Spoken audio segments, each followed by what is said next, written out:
एक सुनसान रास्ता। रात के लगभग 12:40 हो चुके थे। शहर की आखिरी बस कब की निकल चुकी थी। नेहा 23 साल की एक साधारण सी लड़की जो रोज की तरह ऑफिस से घर लौट रही थी, लेकिन आज काम ज्यादा होने की वजह से उसे देर हो गई थी। वो पिछले 20 मिनट से बस स्टॉप पर खड़ी थी, लेकिन उसे ये एहसास नहीं था कि अब कोई बस नहीं आने वाली। चारों तरफ घना सन्नाटा था, न कोई दुकान, न कोई घर, न कोई आदमी। ऊपर आसमान में काले बादल, हल्की ठंडी हवा और सड़क किनारे लगे पेड़ों से अजीब सी आवाजें आ रही थीं। इसी बीच नेहा ने मोबाइल देखा। बैटरी 0%। मोबाइल बंद हो चुका था। अब डर उसके चेहरे पर साफ झलकने, अकेलेपन का डर। नेहा के दिल की धड़कन तेज हो गई। वो मन ही मन बोली, हे भगवान, अब क्या करूं? यहां तो कोई भी नहीं है। कुछ देर खड़ी रहने के बाद उसने फैसला किया, अब पैदल ही घर जाना पड़ेगा। नेहा धीरे धीरे अपने घर की ओर चल पड़ी। शुरुआत में रास्ता ठीक था, लेकिन कुछ दूर जाते ही रास्ता और भी ज्यादा सुनसान और डरावना हो गया। सड़क पर सिर्फ पीली स्ट्रीट लाइटें, जो कभी जलती तो कभी बुझ जाती। हर कदम पर उसे ऐसा लग रहा था जैसे कोई उसे देख रहा हो। पीछे से किसी के कदमों की आवाज आई। नेहा का दिल जोर से धड़क उठा।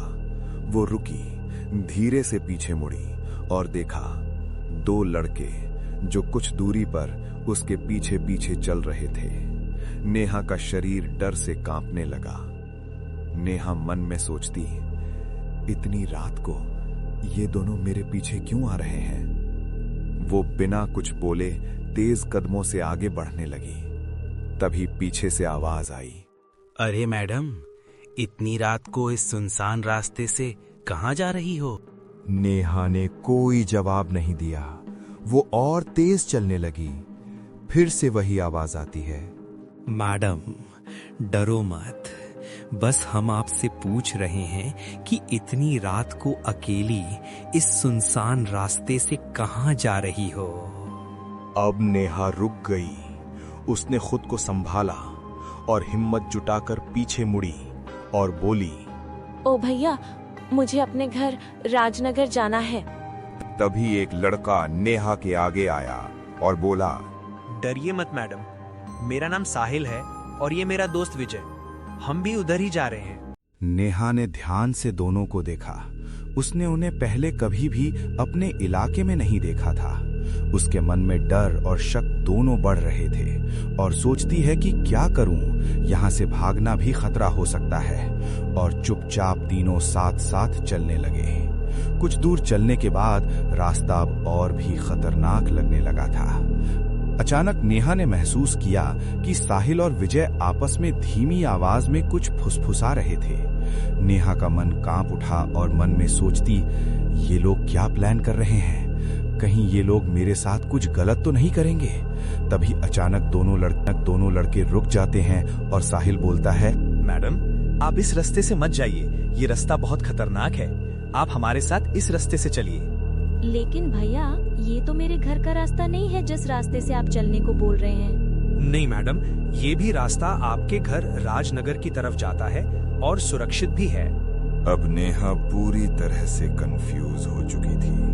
नेहा ने फैसला किया, इन लोगों का इरादा ठीक नहीं लग रहा है। इनके साथ जाना ठीक नहीं है। मैं अपने रास्ते से ही जाऊंगी। और वो आगे बढ़ गई। तभी अपने पीछे देखती है कि वो दोनों लड़के भी उसके पीछे पीछे चलने लगे।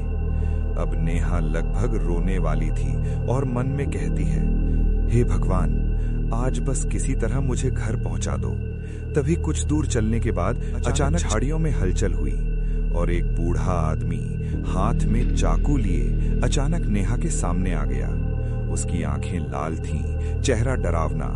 नेहा की चीख निकलते निकलते रुकी, लेकिन तभी साहिल और विजय नेहा के आगे आके खड़े हो जाते हैं और बूढ़े से साहिल बोलता है, अगर अपनी जान प्यारी है बुढ़े, तो यहाँ से चला जा, नहीं तो तुम्हारे लिए ठीक नहीं होगा। बूढ़ा आदमी कुछ पल घूरता रहा और फिर वहां से चला जाता है।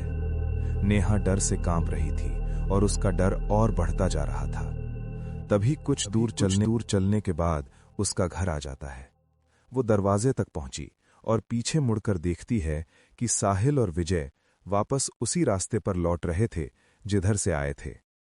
तभी नेहा उनको रोकती है। भैया, मुझे माफ कर दो। मुझे लगा था कि आप लोग गलत हैं और मेरे अकेलेपन का फायदा उठाना चाहते हो, लेकिन मैं गलत थी।